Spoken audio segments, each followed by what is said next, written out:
Wow, I'm excited. We got a lot to cover today. This is our weekly news update. It's going to be weekly, I hope. But it's our weekly news update. And today is May 17, 2021. Just so happens to be my 29th wedding anniversary.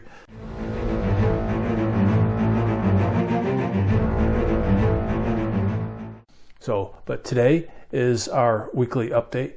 And I'm not even really going to hit on the Israeli-Palestinian conflict. That's all in the news. So I'm not even going to hit on that much. I'm going to talk about domestic issues. The first thing I want to talk about came in the news today.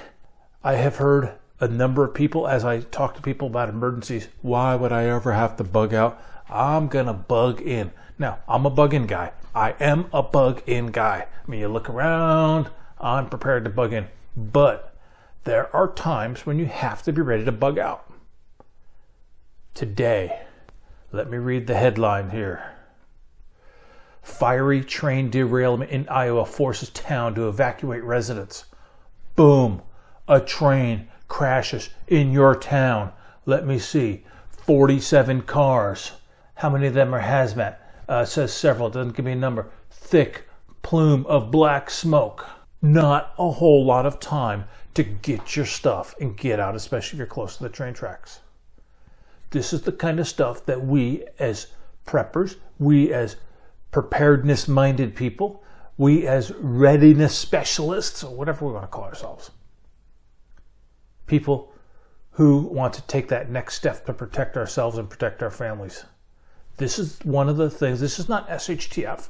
This is not the end of the world as we know it. But these type of things, you grab your bug out bag, get in the car, and you go. You may not have any time to pack.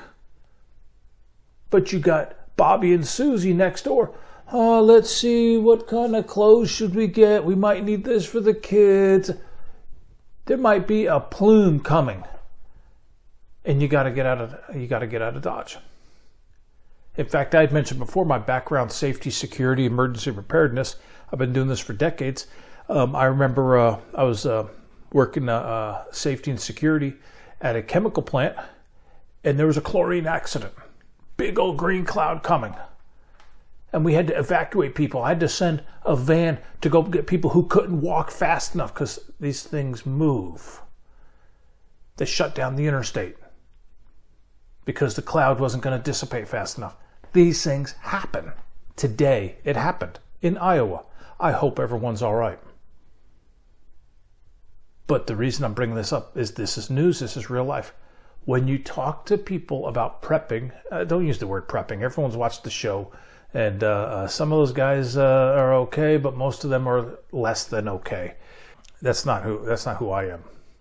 What is that TV show? I can't remember the name of it. Leave me a comment. Somebody help me out here. My brain, I've got old brain today, and I can't remember the name of that TV show where they had all the preppers, extreme prepping or so. I don't know what it is.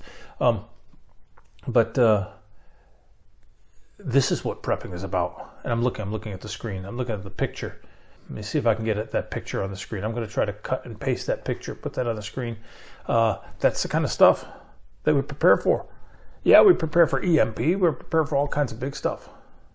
But when is an EMP going to happen? Once, whatever. A total global societal collapse. When was the last time that happened? Yeah, 1176 or 1177 BC. That's right. It's been a while. Still, it could happen to some point, and not dismissing that. But what I'm saying is, our bread and butter in our conversations to get other people to think like us, to be prepared, is things like this train derailment in Iowa. So I didn't want to spend too much time on it, but I did see that that caught my eye this morning. I want to share that with you. I hate to see when that happens, but it's a great talking point when we talk to our friends, our family members, about taking that extra step to be ready. We don't need to get them to be convinced to have a full year of food and to start homesteading. But we certainly can use this to convince them to have a go bag. I mean, the government tells us to have a go bag. So if they're relying on the government, then you know they should have a 3-day bag ready. So, all right. Next thing I want to talk about, this is actually an opinion piece, Liz Peek in Fox News. And it's talking about, she's talking about, you really should read the article. It's Liz Peek, Biden's inflation risk. Recovery isn't the president's priority. Instead, this comes first for Dems. She hits a lot of good points. I can't hit all of them, but a very good article. But she talks about some of the priorities. And basically, as she writes, inflation be damned if that's what it takes to transform the nation. So one of the things I want to point out here, this is the mentality of the Biden administration, as it was for the Obama administration. They're not here to help us help ourselves. What's that movie? Help me, help you. I can't remember. What was the name of that movie? I'm just having senior moments. Say, help me out. Give me another comment here. What was that movie? Help me, help you. I can't remember who played in that. Anyway, that's not what these leaders are about. They want to transform. Obama was very open about this. Biden seems to be less open, but him and his people do slip. They want to make us into a different kind of place. The global leaders, the global elite came out earlier. I've said this on a different video, talking about the Great Reset. If you listen about this Great Reset, and you listen to what this transforming America looks like, transforming the world, this Great Reset, it is serious Marxism globally, where a few people run everything. What do they say in Davos? I'm going to paraphrase. You will not have any personal property, and you're going to learn to love it. The gall. But they're trying to push us. But anyway, inflation be damned. So, but one of the things with her article, as she's quoting people, let me see. Net price mentions for buying conditions for homes, vehicles, household durables were more negative than any time since the end of the last inflation era of 1980. Okay, I was alive in 1980. I was aware. I think I entered high school in 1980. Anyway, gas lines, shortages, high inflation, high unemployment. In fact, things were so bad, and for those of you that are younger, check this out. Things were so bad that the economists had to invent a new term to describe what Jimmy Carter did to the economy. They call it stagflation. Things just were not working the way the theorists said they would work. They had high unemployment and high inflation and a stagnant economy. That wasn't supposed to happen. I don't think any of these people have learned anything. They still think that there's a direct correlation all the time. But we're looking at Jimmy Carter 2.0, and I'm not the first one to say that.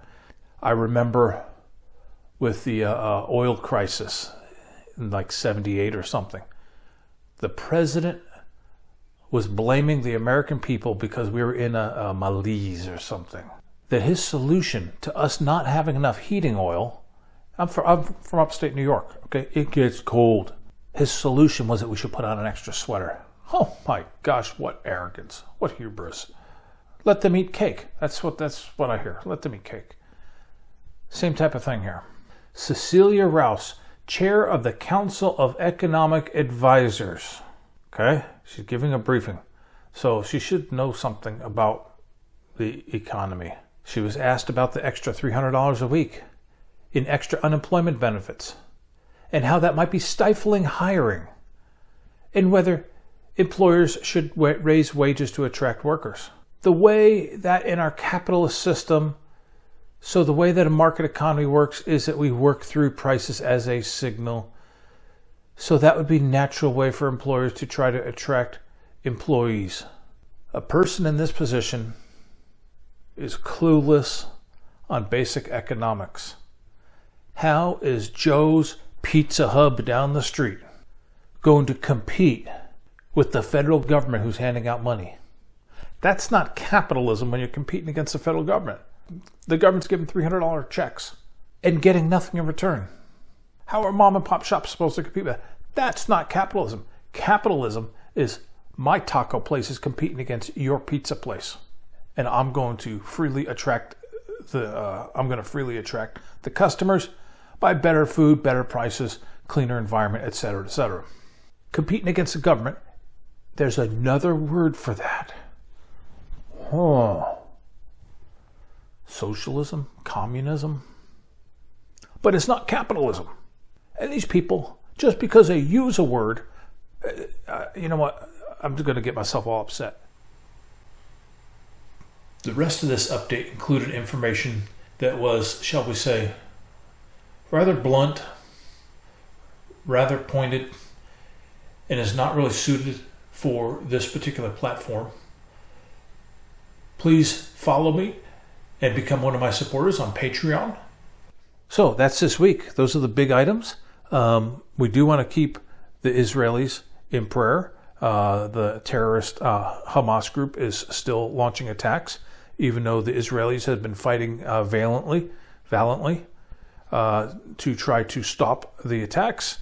We do see that by my latest record that Hamas is still launching rockets into Israel, and I pray for a quick and speedy and solid victory for the Israelis.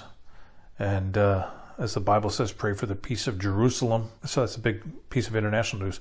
All right. So thanks for listening. And so today's Monday. So we have a pretty good video scheduled to come out on Thursday. And I hope you see it. Stay safe and stay prepared.